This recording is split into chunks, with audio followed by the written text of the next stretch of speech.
All right. That's good.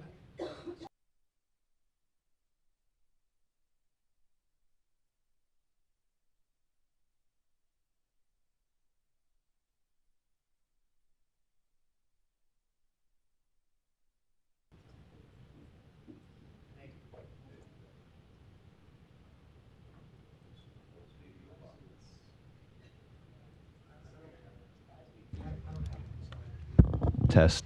That is where. Let's just take these cards out. Pardon me. Sorry. Hello.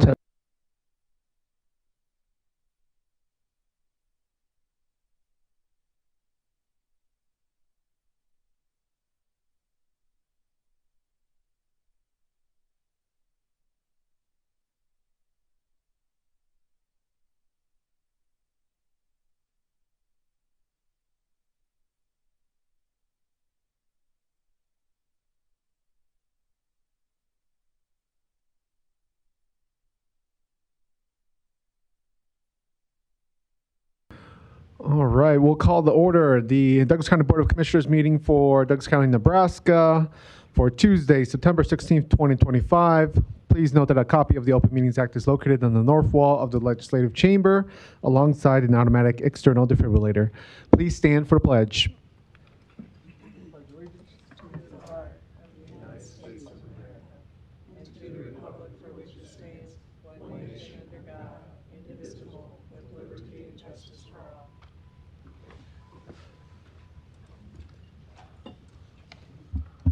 All right. Before jumping into Board of Equalization, Commissioner Borgerson has requested a quick moment.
This are items A and B. A being the approval of the minutes of the Board of Equalization meeting held Tuesday, September 9th, 2025.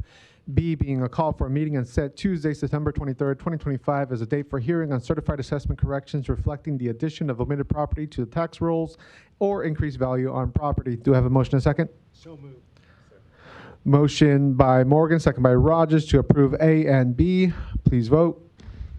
And we'll have to do voice vote. Yep, we'll do a voice vote today. And for those watching at home, usually the voting results appear on the screen, but that is due to technical difficulties. That's not going to happen today. Commissioner Borgeson. Yes. Commissioner Kavanaugh. Yes. Commissioner Fahey. Yes. Commissioner Friend. Yes. Commissioner Morgan. Yes. Commissioner Rogers. Mr. Chair. Yes. Motion passes 7-0. Thank you. Next, we have our resolutions under equalization, items C through E, which we can take in group plus adjournment if desired. Second. Motion by Rogers, second by Morgan to approve C through E plus adjournment. Was there anybody that wanted to comment on equalization resolution C, D, or E? If not, we'll go ahead and vote. Commissioner Borgeson. Yes. Commissioner Kavanaugh. Yes. Commissioner Fahey. Yes. Commissioner Friend.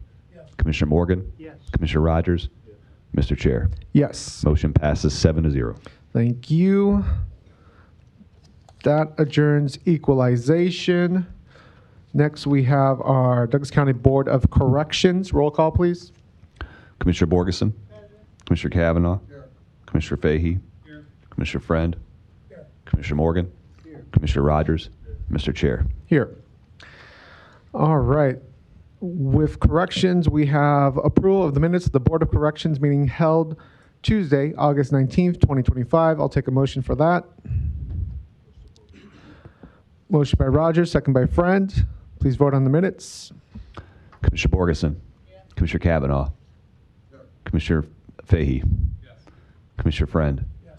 Commissioner Morgan. Yes. Commissioner Rogers. Mr. Chair. Yes. Motion passes 7-0. Item 2 is our report from the Director of Corrections, or today, Ms. Redmond. Good morning. Morning. Amber Redmond, Deputy Director of Corrections. Director Myers is out of town today, and I'm happy I don't have to yell the report at you this morning. Thank you for taking a few moments out to recognize Captain West. It's been a tough couple of months without him at the facility, but he is a tough cookie, and he has started to join some of our meetings remotely, so he can certainly use all the well wishes. We appreciate that. Excuse me. Amber, we're having a little difficulty with stuff. Could you Is speak that up? any better? Is that any better? Should we put them together? I'll try and talk a little louder. Is that better? Yeah. Okay. Okay, here to deliver the Board of Corrections report for the month of August 2025. I do have some good news regarding the budget. Following the second month of our fiscal year, we are actually under budget by $708,117. Upon leaving the Board of Corrections report last month, I went back and wanted to dive further into those numbers because they seemed unusually high. It's one thing to come in over budget. It's another thing to come in significantly over budget, as we reported last month. And we were able to uncover an error in reporting with the help of the clerk's office. So there's a long explanation for it, but the short version of that is that they were accounting for an additional payroll in our month that actually belonged to the prior fiscal year, so it has something to do with the switching over in the fiscal years. We were able to get that straightened out, so not only are we under budget this month, we were in fact under budget last month as well. We did spend $568,516 on overtime costs in August. That is a significant increase, but it's largely attributed to having 3 payrolls during the month of August. Our records office collected over $840,000 in bond payments. 2 officers below the rank of sergeant left employment in August. We do plan to have a smaller cadet class in the 4th quarter of this year due to improved officer retention. As of August 30th, by the end of the month, we were 102% staffed among all correctional officer ranks. That does include the 22 people that we had sitting in the academy. We did just graduate them last Friday. 21 officers graduated from that class, so they are currently going through their FTO program and will soon be on their own. Moving on to enclosure 2, the CJC numbers remain consistent. We admitted 20 individuals to work release. House arrest admitted 45 individuals and another 21 individuals to the RAP program.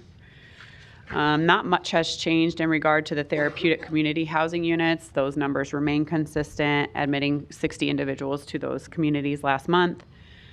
We do currently have 116 individuals on the GED waitlist. That waitlist continues to be long. We do have 72 active students, and 5 individuals were able to achieve their GED last month. Looking at the pretrial services number, you guys may recall last month we saw record high in many of these numbers. So these numbers are slightly down. We had 297 individuals placed on pretrial release last month. We were monitoring a total of 1,397 individuals on supervised pretrial release. Last month that number was just slightly higher at 1,453. We have 623 individuals on the 24/7 program. Last month, those numbers were 634, so not a significant decrease there. And last month, we had 211 people on GPS monitors. That would have been during the month of July, whenever I say last month. So during the month of August, we had 190 individuals on GPS monitors. We've been talking about this pretrial release software for a couple of months now. We are getting closer to that go-live date that is slated to happen next month on October 14th. So we're excited for that go-live. I'm sure there's going to be a few hiccups we need to work through, but we're all looking forward to some of the enhanced reporting that we intend to get from that release of the new software. Moving on to enclosure 3, I think the only thing of significance there is last month we had one of the PREA bids on the consent agenda, which you all gave us permission to go ahead and proceed with. So we'll be working with that vendor to put together a contract. That PREA audit is slated to occur late this year or early next year. Moving on to enclosure 4, we admitted 1,455 people last month, releasing nearly the same amount at 1,443. We had a slight change in our average daily population, coming in at 1,093 individuals, which was a decrease of 17 from last month. Our length of stay remains about the same. It's averaging 24 days. We did see a drop in the number of people serving custodial sanctioned bed days, 45. So we came in at 66 bed days for custodial sanctioned bed days there. Moving on to enclosure 5, items worth noting were we had 4 911 emergency transports, so 4 people went out by 911. We did end up with 9 hospital admissions and a total of 40 days of hospitalization. In good news, we didn't have to administer any doses of Narcan or Opvee last month. Moving on to enclosure 6, CNT was deployed 5 times during the month of August, and there's a short summary of those events there. And our CERT team was also deployed 3 times during the month of August, also provided you with a short summary of those incidents in the report. Moving on to enclosure 7, we did receive 109 applications for correctional officer positions, so those continue to come in strong. We are in full interview mode trying to make our next cadet class for the 4th quarter, so we conducted 50 interviews during the month of August. As I've already mentioned, we did have 22 cadets in that cadet class. We graduated 21. TAP training continues to evolve, working in some of our non-custody staff. They're also taking a self-defense version of TAP, and we've just started that training for those individuals. And looking at the last bullet point there, tomorrow we are going to have our first corrections wellness fair. This is something that our wellness and retention officer, Bill Young, has been working on for several months. So we're excited to set up some vendors and have people available for our correctional officers. We'll keep you posted on how successful that is. Then moving on to the other noteworthy items, we are still taking a look at some of our staffing. It is a tight budget year for us, so while we are well under budget at this time, we are proactively trying to go leaner where we can without major changes underway. And we are moving forward with our laundry project. That was one of our proposals during our budget this year. We got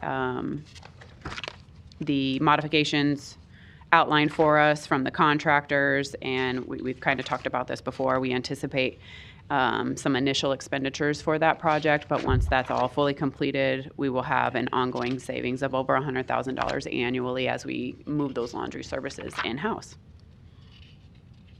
Okay, with that, I'm taking any questions. All right. Thank you so much, Deputy Director Redmond. We'll go into some dialogue, starting with Commissioner Kavanaugh. Thank you for this.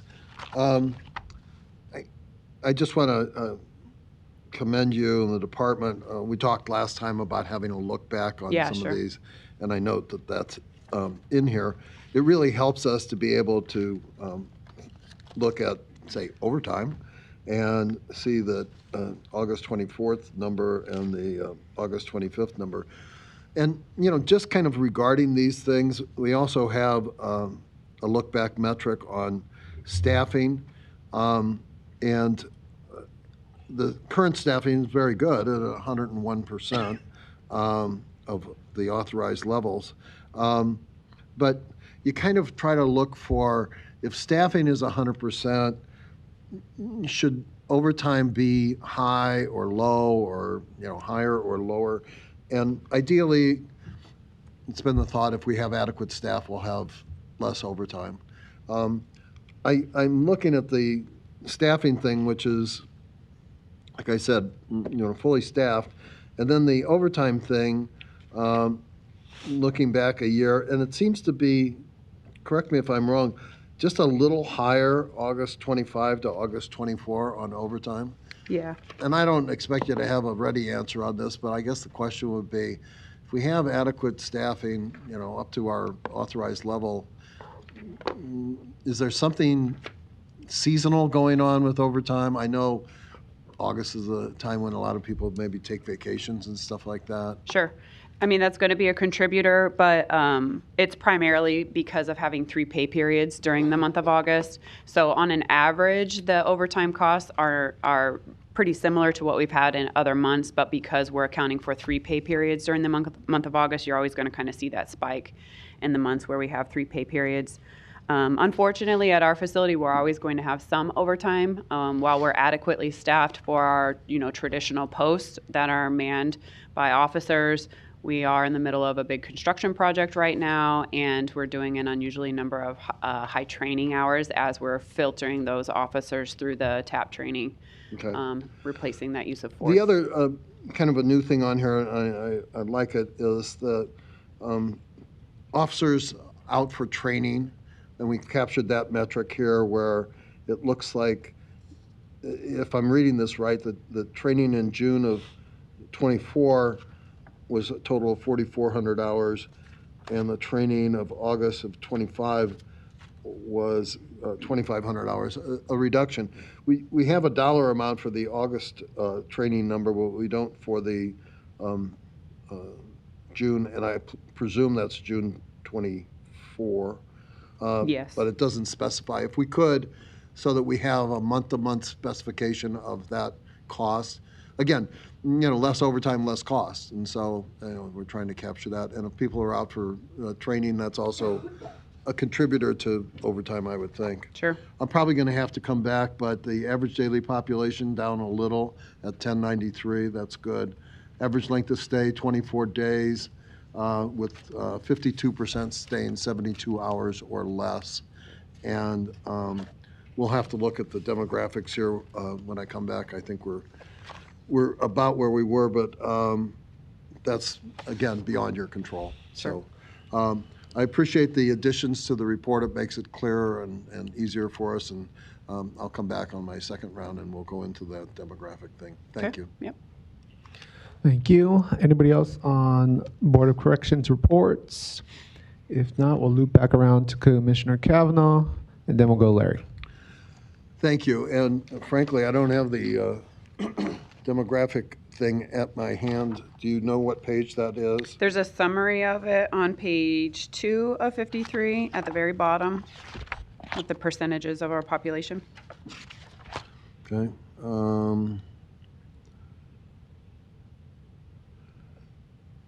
It says 65% of our population were minorities, but where's the breakout?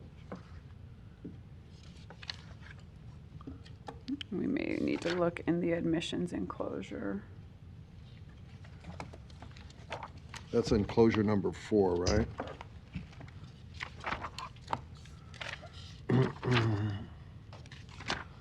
I'm seeing it on page 43. I have it here. Okay. So just to recap, the August 25 demographic race percentages are 44% African Americans, 14% Hispanic, Native Americans at 3, Asians at 3, others at 1, and Caucasians at 35%. Yes. So roughly what we've been seeing within a few Consistent. percentage points. Yeah. Overwhelmingly minority, majority in our correction center. We appreciate these reports and appreciate your updates on these. And one last thing, my understanding is with the population down, we have, I don't know how you would call it, unutilized mod space. Would that be accurate? We have, I believe, 1 housing unit closed at this time. Okay. Yes. And how many beds would that be?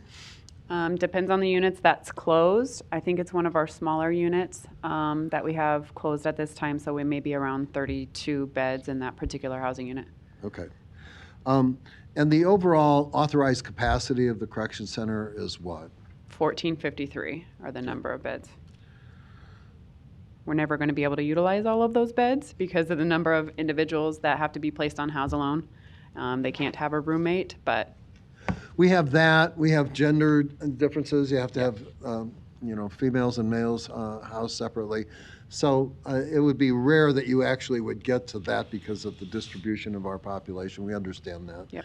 It's always best to have a lower population, and we've got that going for us right now. So that's a good thing. Yep. Thank you. Yeah, you're welcome. All right. Anybody else on corrections report? Larry?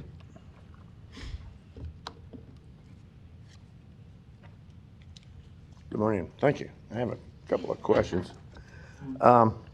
Larry Storr, 5115 Lafayette Avenue, Omaha, 68132. I was going through your report last night, a very good report. I do have a question. People under the care of Douglas County that are on probation, let's say because they pleaded no contest, are they not offered some of the classes and assessments and things that they would get if they were actually locked up on the premises? Did you understand my You're question? asking if they qualify for classes through probation? Yes. That'd be a better question for probation. I'm not familiar with their services. Probation's not under Douglas County then? Correct. Okay. Yeah. Anybody else on corrections reports? Commissioner Kavanaugh, did you want a third 2-minute round? I see your light on, so. Oh, sorry. Oh, okay. In that case, I think we'll conclude corrections report. Thank you so much, Ms. Redmond. Appreciate it. With that, I can take a motion for adjournment of corrections. Second. Motion by Rogers, second by Morgan. Please vote. Commissioner Borgeson? Commissioner Kavanaugh? Commissioner Fahey? Commissioner Friend? Commissioner Morgan? Yes. Commissioner Rogers? Mr. Chair, Yes. motion passes 7-0. Thank you. Next, we're going to go into Douglas County Board of Commissioners. Roll call, please. Commissioner Borgeson? Commissioner Kavanaugh? Commissioner Fahey? Commissioner Friend? Commissioner Morgan? Commissioner Rogers? Mr. Chair. Here. All right. First item of business are items 1A and B. A being the approval of the minutes of the Board of Commissioners meeting held Tuesday, September 9th, 2025. And B being approval of claims submitted for payment process through Tuesday, September 16th, 2025. Do I have a motion and a second for both? Second. Motion by Rogers, second by Morgan. Please vote. Commissioner Kavanaugh? Commissioner Fahey? Commissioner Friend? Commissioner Morgan? Yes. Commissioner Rogers?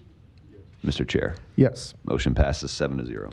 Thank you. Next, we have our consent agenda, items 2A through through 2A to 2H, excuse me. All right. Do I have a motion and second for consent agenda? Motion by Morgan, second by Rogers. All right. Comments and questions on consent agenda? If not, we'll vote. Commissioner Borgeson? Commissioner Kavanaugh? Commissioner Fahey? Commissioner Friend? Commissioner Morgan? Commissioner Rogers? Mr. Chair, Yes. motion passes 7-0. Very good.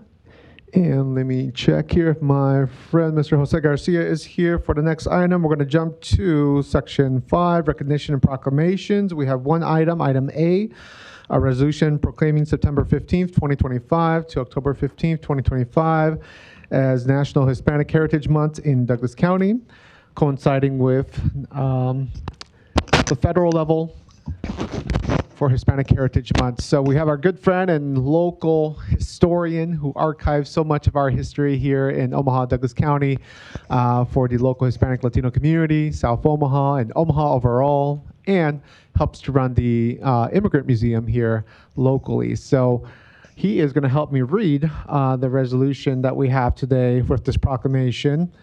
But first, I do want to explain a little bit that why does Hispanic Heritage Month fall on September 15th? Our good friend, Mr. Garcia here, brought a poster that lists all of the Independence Days for the different Latin American countries. And many of them had a September 15th, September 16th Independence Day that happened primarily in the 1800s. So the Spanish conquest happened in the 1500s, and then many of the countries remained colonies until the 1800s. And so they proclaimed their independence, many on that day, September 15th. That is why Hispanic Heritage Month tends to start on that day, locally and federally. And so we will go ahead and acknowledge that history and the contributions of our local Hispanic Latino community in Douglas County with this proclamation. So, Mr. Jose Garcia, if you want to briefly introduce yourself and kick us off. Yeah, Jose Francisco Garcia, 816 North 34th Street. Whereas National Hispanic Heritage Month, known as El Mes de Herencia Hispana, is celebrated nationwide from September 15th through October 15th each year. The observation started in 1968 as Hispanic Heritage Week and was expanded by President Ronald Reagan in 1988 to cover the entire month, and it is now commemorated And whereas, understanding that September 15th is significant because it is the anniversary of independence from Spanish rule for the Latin American countries of Costa Rica, El Salvador, Guatemala, Honduras, and Nicaragua. In addition, Mexico and Chile celebrate their Independence Days on September 16th and 18th, respectively. And whereas Latinos y Latinas continue to shape our nation across the sectors of business, education, healthcare, agriculture, and also within the U.S. military, such as the two Hispanic individuals honored in this very legislative chambers, being Medal of Honor recipients, Private First Class Edward G. Gomez and Lance Corporal Miguel Hernandez Keith. And Whereas National Hispanic Heritage Month celebrates the histories, cultures, and contributions of those living in America who have ancestry from Spain due to the Spanish conquest of Latin America during the colonial period from the 16th to the 19th centuries. And whereas the Heritage Celebration provides an opportunity to highlight the diversity of the Hispanic Latino community, which also includes heritages woven in and that encompasses African cultures, Native Indigenous peoples of the Americas, present before the Spanish conquest, and peoples from across the entire world, making for a unique and rich Latino community that contributes greatly to both the United States, to Nebraska, and also Douglas County. Now, therefore, be it resolved by the Board of Commissioners, Douglas County, Nebraska, that this board hereby proclaims September 15, 2025 to October 15, 2025 as Hispanic Heritage Month in Douglas County, Nebraska, dated this date, the 16th day of September, 2025, signed by the Board of Commissioners. So, thank you, Mr. Garcia, for that. We'll take a motion in a second. I'll move it. Motion by Borgeson and Kavanaugh, and second by Morgan. And we'll have a quick comment here. Obviously, I share in this heritage, proudly so. I have a father from Mexico and a mother from Honduras, Central America, who grew up in extreme poverty in their childhood and didn't make it past the 5th grade, but they still hustled and had a strong work ethic and wanted to provide for a better future for myself and their children. And so they were able to make it north to Los Angeles originally, where my parents spent some time where I was born. And my father, again, with his 5th grade education, he created companies. He claims to be the first company in Los Angeles that was selling VHS tapes of Mexican movies. He would go to Mexico, buy the copyrights of those movies, and bring them back to Los Angeles and sell the VHS tapes. So he kind of claims to be the first blockbuster for the Hispanic community. I guess it's an urban legend at this point. I don't know if it's true or not, but he did have several video stores for sure. Whether he was the first or not, I'm not sure. But he had several video stores in Los Angeles back in the 60s and 70s. He started up restaurants. He had a big lamp company and created like chandeliers for a long time. Eventually, him and my mother split. My mom had a cousin in Schuyler, Nebraska, so we moved to Schuyler, where many immigrants have been attracted to Nebraska for the agricultural and meatpacking industry. So I was a part of that, migration in the 80s and 90s, where a lot of immigrants came to work in meatpacking industry. So my mom did work that hard labor. I remember she'd go in at 4 a.m. every day and work in the freezer. So it was quite cold where she was working, and it was hard labor for sure. She was then able to get a job in Columbus, Nebraska at Del Vichet, where they inspect little electronic parts. And then at BD, where they inspect syringes and create syringes for the medical field. And so she was hustling and doing side jobs, baking cakes and cutting hair and all sorts of stuff. So it's that immigrant kind of story, not that doesn't just belong to Latinos, but so many immigrant waves that have come through, especially South Omaha, with the Italians, Germans, Czechs, and the list goes on, right? And it's that immigrant work ethic that I think makes us strong as a community with those family values, faith values that all come in that profile. So the last thing I'll say before I talk too much is that the beauty of the United States of America and why we love the United States of America so much is the opportunity that this country gives to all who come here. And, you know, just a super quick example of that beauty and opportunity is just the fact that in one generation where my parents were not able to make it past the 5th grade because, you know, for my mom, once you go to middle school, you got to pay for your own books and your own school uniform, and the family could not afford that. And for my dad, he had to go into the big city of Mexico City and start working as a boy to help his mom because his dad, my grandpa, passed away when he was only 5. And so didn't make it past the 5th grade. But in one generation, me as their child here in the United States of America, where I was born and grew up, you know, I was able to get the first one to get a high school diploma, the first one to get a bachelor's, a master's, and a doctorate in one generation, you know, because this country gives that opportunity and has supports, you know, like scholarship programs and Pell Grants and stuff like that, and access to education in general.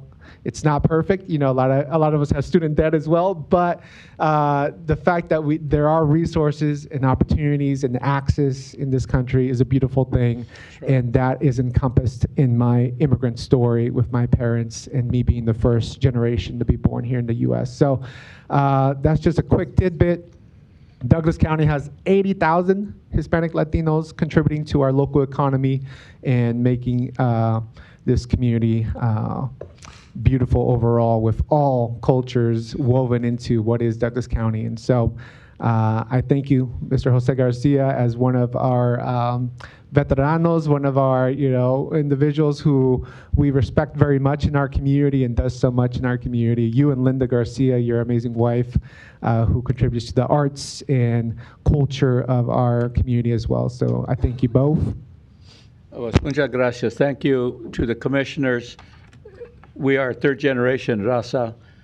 My people came over in 1917, stayed for a little bit in El Paso, and then moved to Kansas City, Missouri.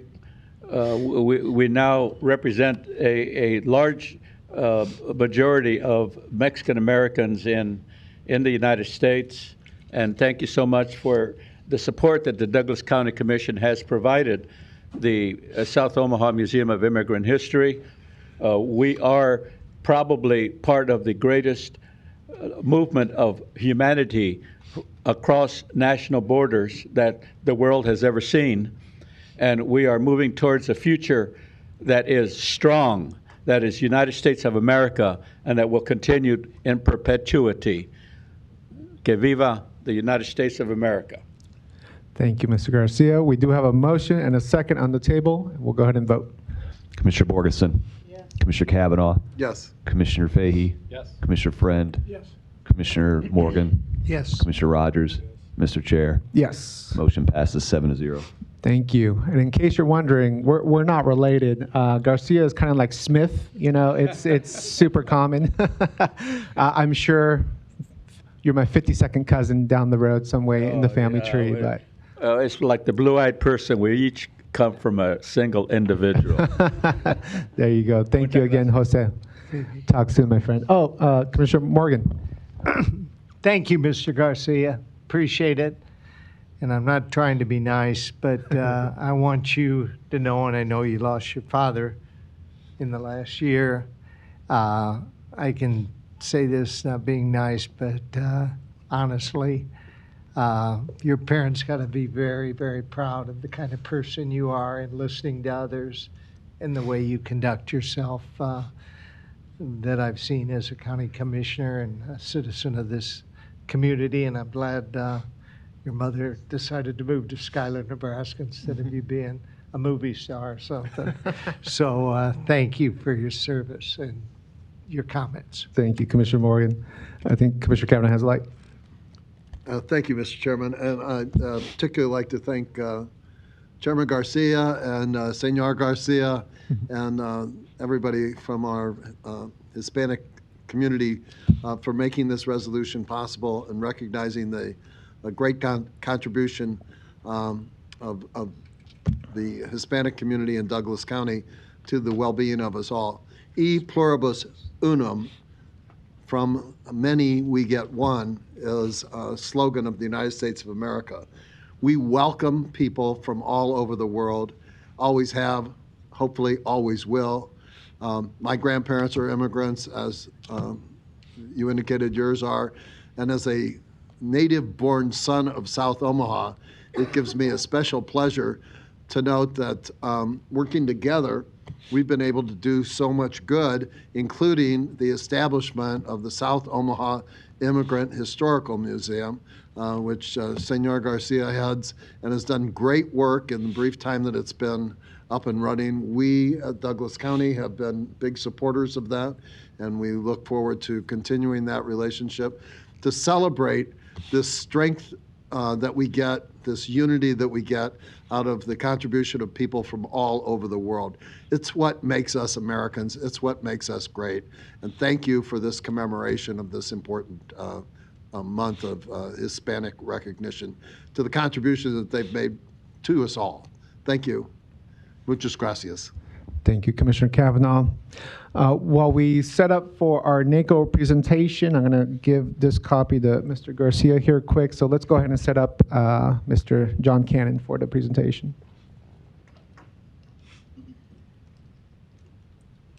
He doesn't have anything to show.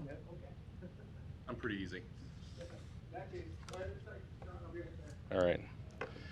Good morning. John Cannon, Executive Director of the Nebraska Association of County Officials, also known as NACO. Our business address is 1335 H Street, Lincoln, Nebraska 68508. Very happy to be here. Thank you for the opportunity to be on the agenda today. It was a beautiful morning to drive just up the street from Lincoln. The construction was left a little bit to be desired, but that is what it is. Times past, I've come here and I've kind of gone through my very long list of notes, and I'm not going to do that. I'm not going to make you suffer through that today, but I'll go through what NACO's about very, very quickly. And since this is an agenda, and I think you can ask me questions if you so desire. So please stop me if you need to. But one of the things that there's a misperception as to what NACO actually is. We've been referred to by luminaries such as the governor and folks in the legislature as we're just a lobbying organization. And I think that's fundamentally untrue, and I think it misses the point. NACO is a membership organization that exists for all 93 counties in Nebraska. Advocacy with the legislature and with the state government is only part of what we do. Probably the biggest part of what we do is education, and there's a lot of educational resources that we have for all counties across the state. And I'm just going to go through those resources, and I will touch on the advocacy part in a little bit as well. We have a number of workshops that we have throughout the year, and my purpose for being here is, as I've been here and I've described all these to you before, you guys have attended a lot of these things, but just want to have that reminder in case you say, oh, gosh, that workshop might be interesting. So we have our board workshop, County Board of Commissioners workshop in June of each year. We also pair that with the County Board of Equalization workshop, where we talk about everything involving property tax, which is everyone's favorite subject, I know. We also have a budget workshop that we do in May. Usually it's every other year. Lately we've found the necessity for doing it about every year just because of everything that's been going on with the legislature.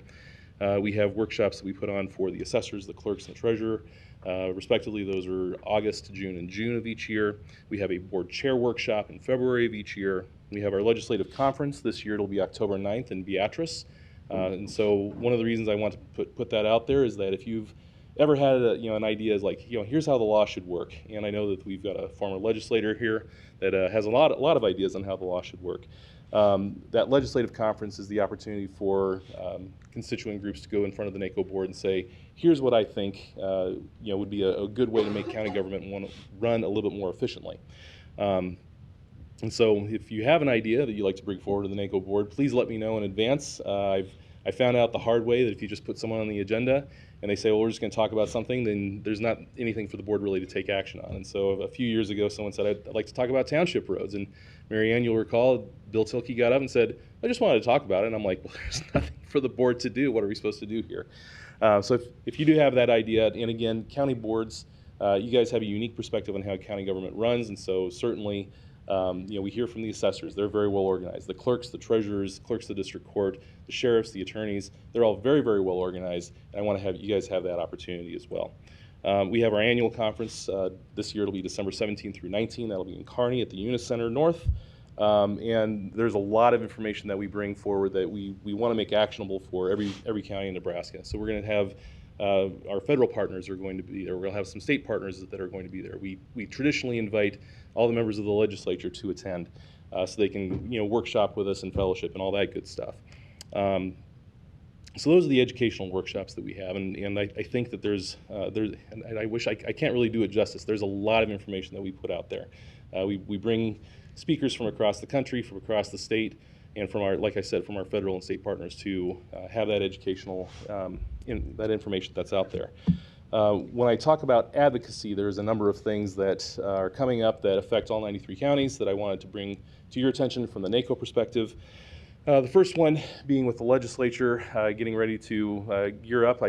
Our office sits catty corner from the Capitol, and I can tell you in the last month, the stream of people going in and out of the Capitol has started to pick up the pace considerably, and that just reminds me that the session's just around the corner. I'm happy about that, as far as you know. But what that means, though, is that there's a lot of meetings that we've been having about what's coming up. You guys have probably read the papers. You've seen that with the passage of H.R. 1, so-called One Big Beautiful Bill Act. There have been cuts to Medicare, Medicaid, and a number of other things. And the cut for Nebraska is going to be about a $400 million cut. $405 million, I think, is what the estimate is in the last fiscal note that I saw. You couple that with $93 million of receipts that they're down at the Department of Revenue, and you're looking at about $500 million shortfall that they're going to start off with. And so there are a number of things that counties rely on that this will affect, and that it's certainly going to impair. For instance, there is a county bridge match program that we partner with the Department of Transportation. That is probably in jeopardy, so we're going to advocate for that as best we can. But this is a program where the state will match 55% of the funding required to replace a bridge. We've replaced hundreds of bridges across the state in the 8 years that program has been in effect, and so that's something that we're very, very concerned about. And so, to the extent that you can engage with your senators and say this is a need because of and you guys have a number of bridges in Douglas County, you can find out from your highway superintendent or your county engineer, exactly what the number is, and you can relate that to your state senator. Also, along with that, there's another program that we're very concerned about. It's the Riparian Vegetation Management program. So 2007, the state of Kansas sued the state of Nebraska because we were not delivering adequate water to Kansas for their farmers. There's a compact that we have, and we weren't delivering the requisite amount of acre feet per year to them, and so they sued us. And when states sue each other, they sue at the U.S. Supreme Court. And so that was super exciting, and they sued us for $100 million. There was a number of mitigation efforts that we did. We started spraying for Phragmites. The state funded the purchase of spraying equipment and helicopters and all that good stuff. So we were able to spray for Phragmites in the Republican River Basin. And through negotiation with the state of Kansas, we were able to reduce that $100 million, and they were entitled to those damages down to $5 million because of the mitigation efforts that we took. As you might expect, the state said, this is a really important program, and we're going to fund it, by golly. And then over time, the funding just kind of went down, just quite a bit to where we're at the point where last year there was $800,000 that was appropriated for it, and that got swept by the governor when we were trying to do the School Property Tax Credit Act. And so these are the sorts of things where we keep our eye on what's going on with the legislature, and there are these forces at work, and they're not dark forces. I mean, it's just economic forces at work that are making it, we're all scrapping for an increasingly vanishing pie. And so those are a couple of programs that front and center are confronting us as an organization that we'll be dealing with in the legislature. there was an Attorney General opinion that you may have heard of from Mr. Goodwillie a couple months ago. And that Attorney General's opinion says that the county assessor could be held criminally liable for trespass if they are on the premises of a property that they're inspecting. Oh, by the way, the county assessor has an obligation, an affirmative duty in statute, it's Nebraska Revised Statute Section 771311.03, to inspect every parcel in the county no less frequently than once every 6 years. And oh, by the way, now they aren't able to do that full inspection that they're supposed to. Now, in Douglas County, where because of the urban environment you have, it's a lot easier for the assessor to be able to get a pretty accurate read on what properties are, because you don't have a lot of rural residential where the house is like half a mile off of the road. But it is an issue across the state, and so that's one of the things that we're going to be working with the legislature on, as far as making sure that our assessors have the tools that they need in order to do the jobs that the legislature has told them they have to do. We've also been working on some legislation involving the pink postcard. I think you guys have your hearing tomorrow, if I'm correct. So congratulations. We'll all be with you in spirit. And a lot of other counties across the state are with you in spirit as well, because they're going through that process right now also. As you guys know, I don't need to tell you, it comes a little bit too late in the process for it to really make much of a difference to our constituents. We've been working with our friends from the legislature and the Platt Institute to find a more reasonable way of producing a postcard that really drives people to where they should go, which is the budget hearings. That's the thing that we've been saying for the last several years, ever since the pink postcard thing came up. I think we have an opportunity for some headway, but again, this is the sort of thing that, while I might be the most charming person that in my mother's eyes, and I try to be with the legislature, really what makes more of a difference than anything is your engagement with your legislative delegation. And so for things like the pink postcard, make them understand, hey, look, this thing is not working quite the way that you expected it to. It's a fine tool, and transparency is always a good thing, but there's a better way of doing it. And so to the extent that we can have this be a more effective tool for our citizens so they can provide timely input on the budget process, that's really what we're going after on that, as far as that's concerned. There are a number of hearings that are coming up at the legislature through interim studies. On October 3rd, there are going to be 3 of them that are of particular importance, I think. The first one is going to be regarding unfunded mandates. That's Senator Holtcroft. That'll be in the Government Committee. I think that hearing starts at 9:30 in the morning. That afternoon, there's going to be a hearing on Open Meetings Act and public records. That's always something that we're intimately concerned about. And then in the afternoon, there's going to be a hearing in the Revenue Committee on ethanol plant valuations. I don't think you guys have a lot of ethanol here. That's usually in rural Nebraska. But it is something that we're of course very concerned about, because those are pretty big ticket items. As far as other engagement that we've been doing at NACO, one of the things that we've put on at the beginning of this calendar year, we had a property tax workshop that we put on for members of the legislature. I've been working with Senator Von Gillern, the chair of the Revenue Committee, and said, hey, look, there's a lot of stuff that when we go to testify in front of the Revenue Committee is very, very basic stuff, and I usually spend most of my 3 or 5 minutes, depending on how much time you give me, explaining the basics of this. It would be really, really nice if we could just have a workshop where we say, here's how the thing works. Not trying to advocate for anything, but just how property taxes work in general, because as a mentor of mine once said, property taxes are the easiest thing in the world, but they're impossible to explain. You guys probably are very intimately familiar with that as well, having gone through County Board of Equalization recently. So we put on a property tax workshop, and so I had intended that was going to be for members of the Revenue Committee. Senator Von Gillern said, why don't we invite the freshmen as well? And so all the new senators, he had a number of them. We had 17 people in our conference room, which I thought was fantastic. And then Senator Von Gillern afterwards said, that was awesome, let's do that again. And he said, after the session's over. And so we had Property Tax 101 is what we called it, in August of this year. And the last go around, we had 50 people in our conference room, 25 senators, the actual senators, and then 13 other offices sent at least 1 staff member. And so we had a ton of people in the conference room to talk about property taxes, everyone's favorite subject. I'm always delighted to talk about it.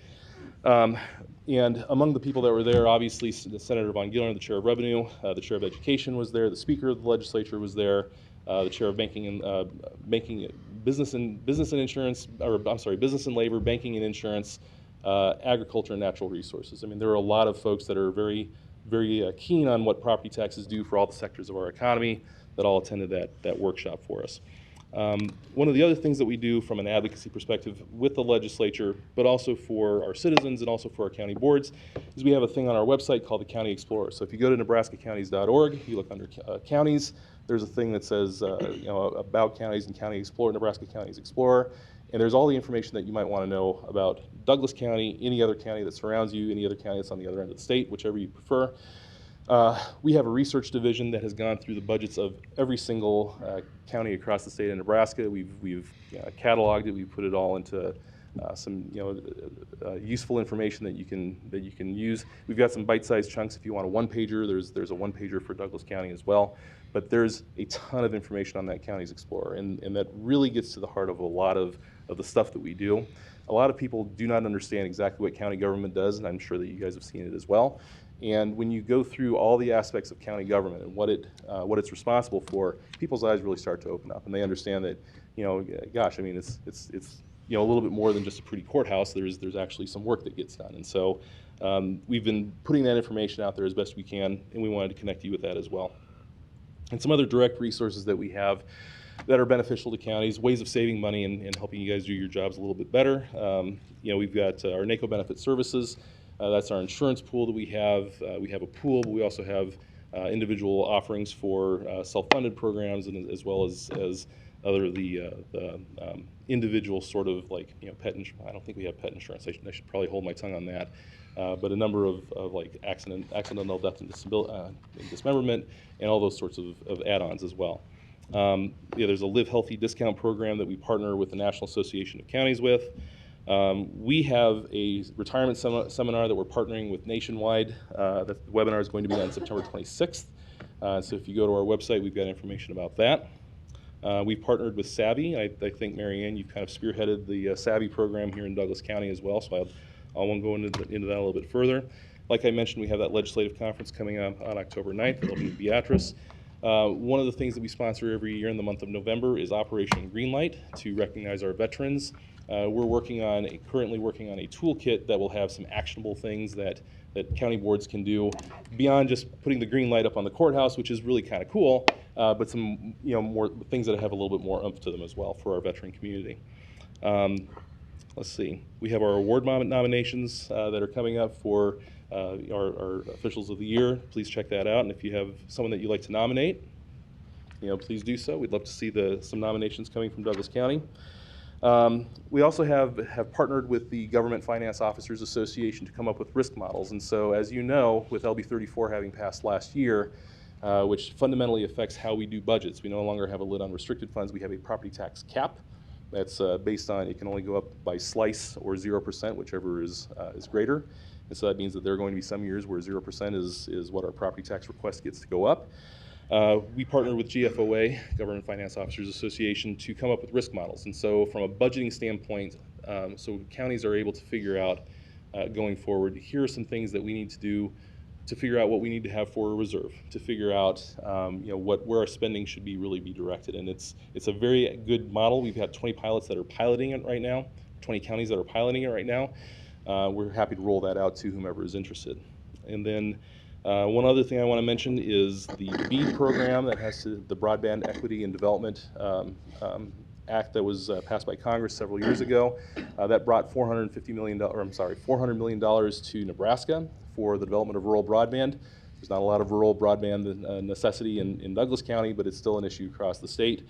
And for whatever reason, we're going to send about $250 million back to the feds. And that in an era where we've got increasingly slim margins on the amount of monies that we have at our disposal, it seems like we're leaving money on the table.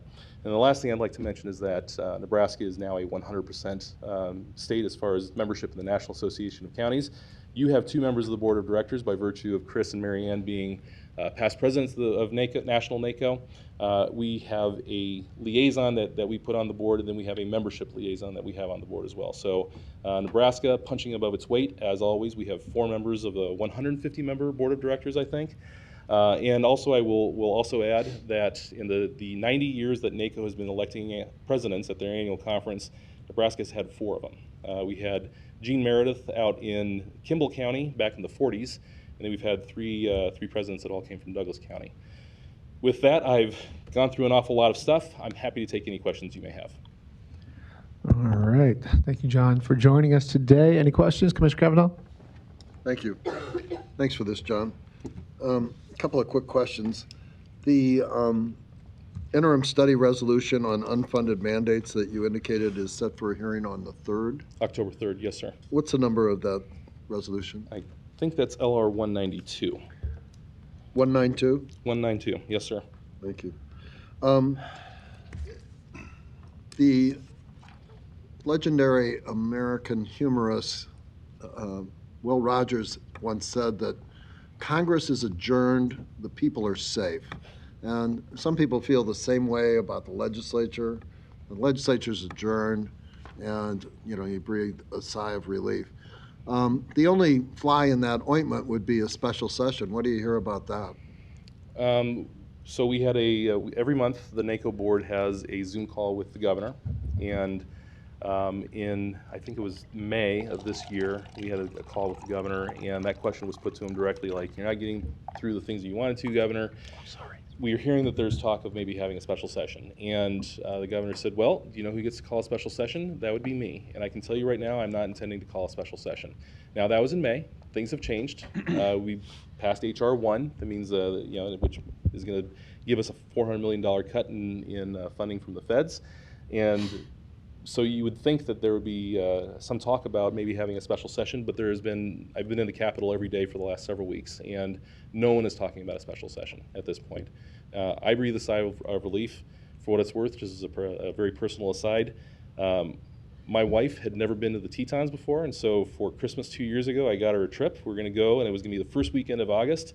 And on July 27th of last year, Jim Pillen, governor, said, we're having a special session. It starts tomorrow. So the best laid plans of mice and men, right? So, but we got to go in June, so that worked out.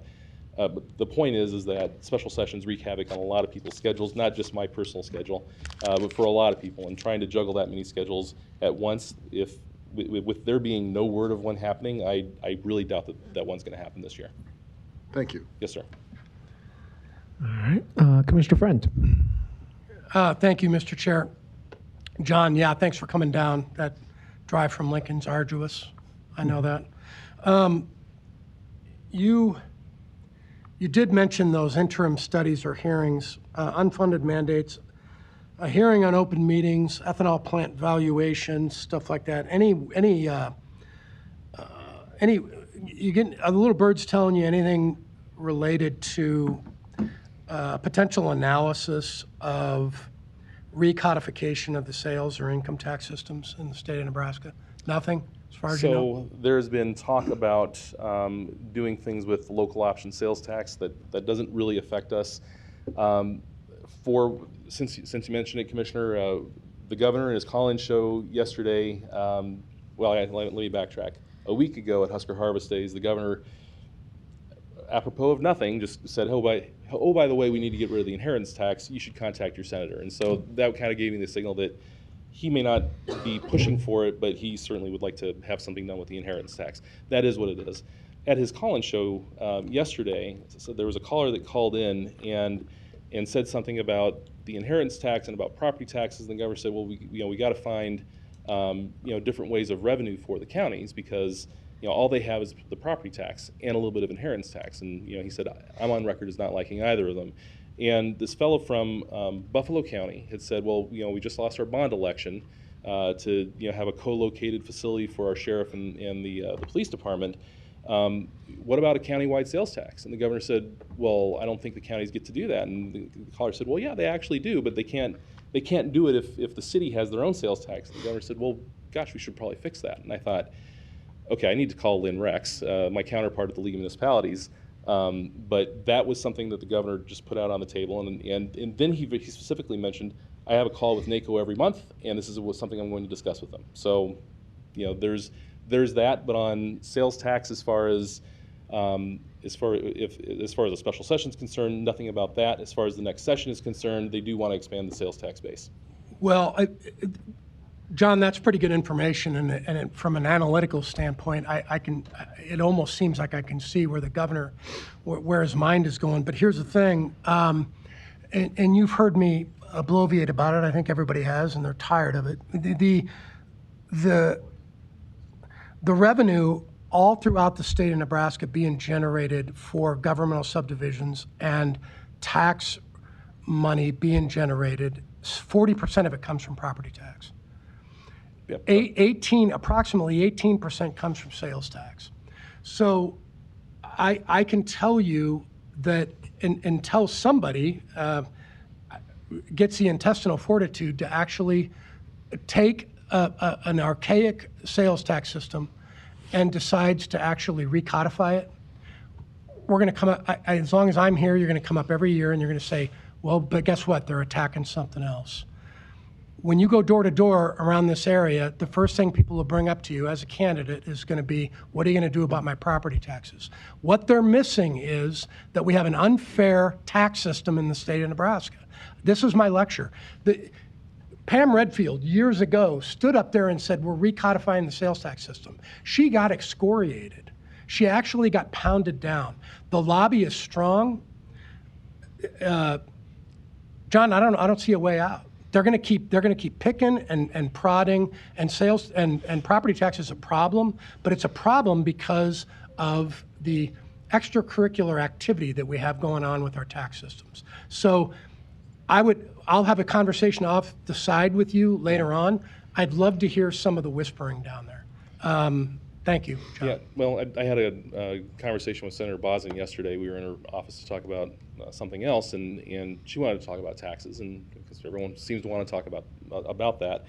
And one of the things that she said was, we've got to find different revenue streams for not just counties, but the schools and, et cetera. And so, there's a recognition that we have to find different revenue streams. And when you say, well, gosh, what about these, then it would seem like a terrible idea to get rid of something like the inheritance tax, which is a different revenue stream. And they're like, oh, no, we didn't mean that. And so that was that's all it is what it is. But at the end of the day, I mean, you've got a certain amount of revenue that you need to keep the county running, right? Period. I mean, that is what it is. Last year, Nebraska counties levied $965 million of property tax, about $93 million of receipts. And so you have a pretty rough idea as to what it costs, just over $1 billion to run 93 county governments across the state. And if you want to take away from the property tax or the inheritance tax, you've got to replace it with something else. Because I can tell you, I mean, we've looked at your budget and every other budget across the state. It's we're not putting diamond dust in with the gravel. Or the asphalt. We're not gold plating the road graders. I mean, we're there's a lot of counties that live on a shoestring budget. Douglas County, you guys don't, but you're not spending extravagantly. And so when it comes down to it, to have the governmental services that we require, that Nebraskans demand, you have to replace the revenue somehow, one way or the other. Let me go John, to thanks. Yep, thank you, Commissioner. Commissioner Rogers. Thank you, Mr. Chair. John, by chance, did the Omaha article about did the World Herald article about Omaha job growth lagging among Midwest cities, did that make it up in the Lincoln Journal, or did you see it by chance? No, I saw the headline and I couldn't get past the paywall. Okay, I'm just curious. So what is the chatter about the business incentive plan being redone? Is there any chatter on that? Haven't heard anything. Okay. Yeah, thank you, Commissioner. Thank you. Let me go to Commissioner Kavanaugh. Sorry, Are you good? Okay. Commissioner Friend? Or is your Oh, light? sorry. We're having some technical issues today. Commissioner Borgeson. Thanks, John. When you talked about the bridges, there was a study done on how many bridges across the state needed to be replaced, how old they were, and then kind of the amount of money that was needed to do that. Can you resend that? And is it been updated at all as to how many have been replaced since that study? Yeah, there's information on the Department of Transportation's website that we're linked right into, and I can send you that information. Okay, thanks. Yep. Anybody else on the presentation today? Yes. Just one more on the unfunded mandates. I mean, there's also been numerous studies across the years on those unfunded mandates. And while I think it's good to continually talk about those, I hope that we can, again, make a bigger impression on the senators on what those mean to counties. And do you know if I was just talking to our legislative guy here, Marcos, is that a invite only? It is invited testimony only. If I can see if I can get an invitation for you if you'd like. Yeah. Okay. I mean, I think it's important for us, one of the largest counties, to Absolutely. be there and talk about what that means to our budgets. Absolutely. Okay, thanks. Thank you. I think Marcos had a quick question. Mark San Martin, Douglas County Administration. I would just add a clarification or a correction for the board. So the two interim studies that we were discussing, LR 192, that's the Open Meetings Act interim study. LR 195, that's the unfunded mandate interim study. I switched those around, didn't I? Yeah, so I was just going to clarify that. So yeah, 192 is the Open Meetings Act, and 195 is the unfunded mandates. That's all. Got it. Thank you. And I think we had a comment from Larry. I sit down?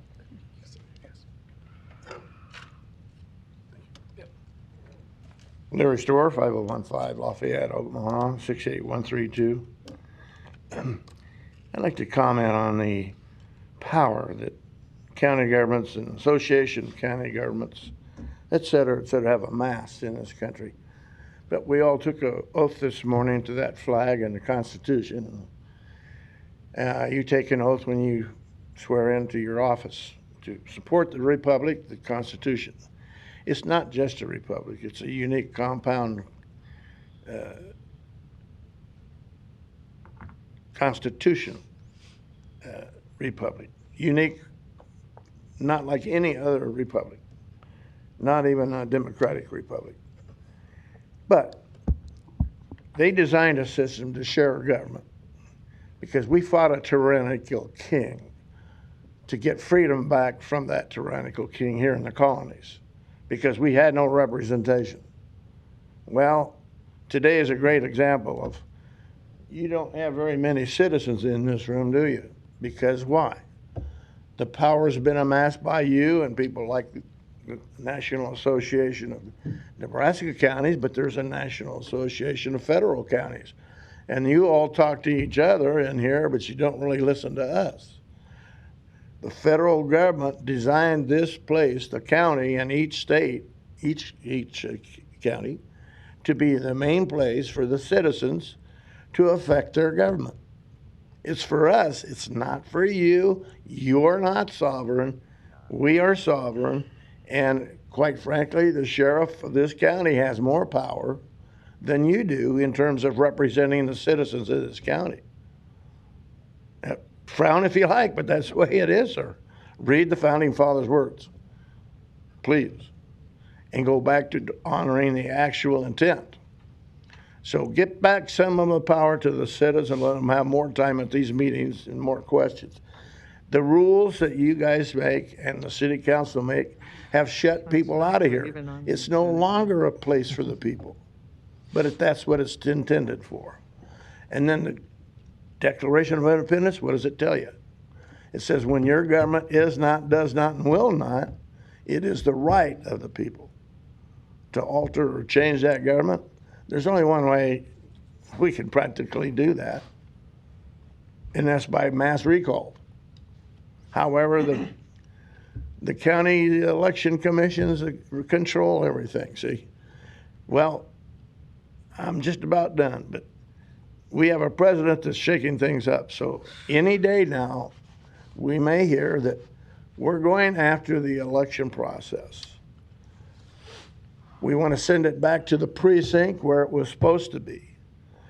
Vote in the precinct, count in the precinct, paper ballots, no mail-in ballots, and there's nobody there that's hiding the counting process, because we hire people in the precinct to do that work, and only paper ballots, et cetera.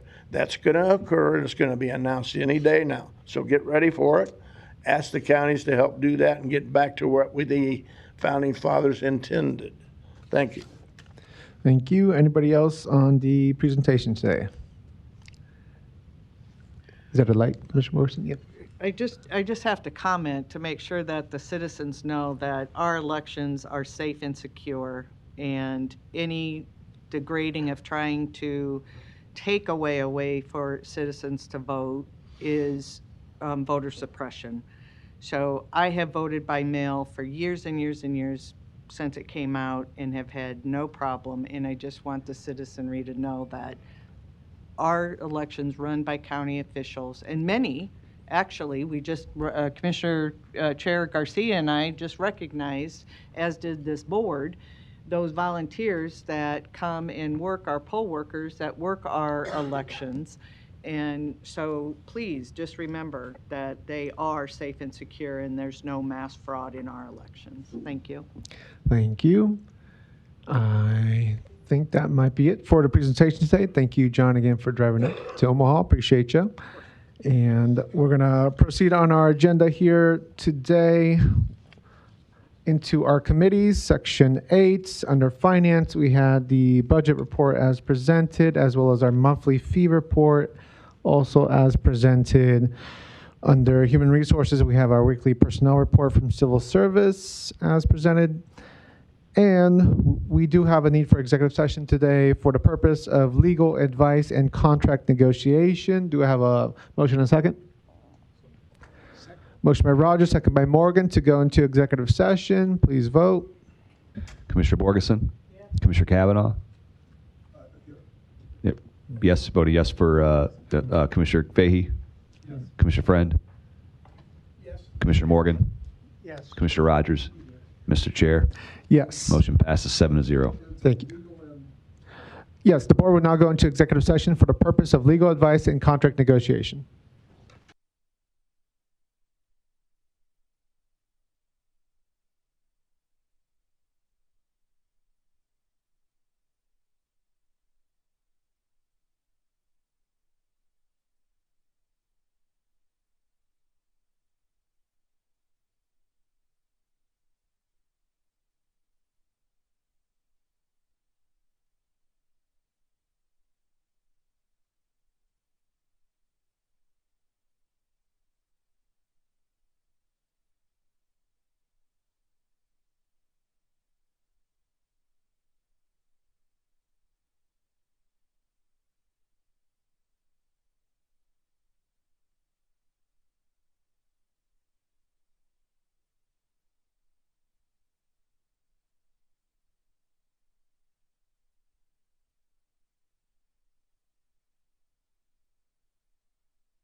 And adjourn by Commissioner Garcia, second by Commissioner Morgan. Motion passes 4-0. Commissioners Kavanaugh, Fahey, and Rogers are absent. We're adjourned at 12:03 p.m.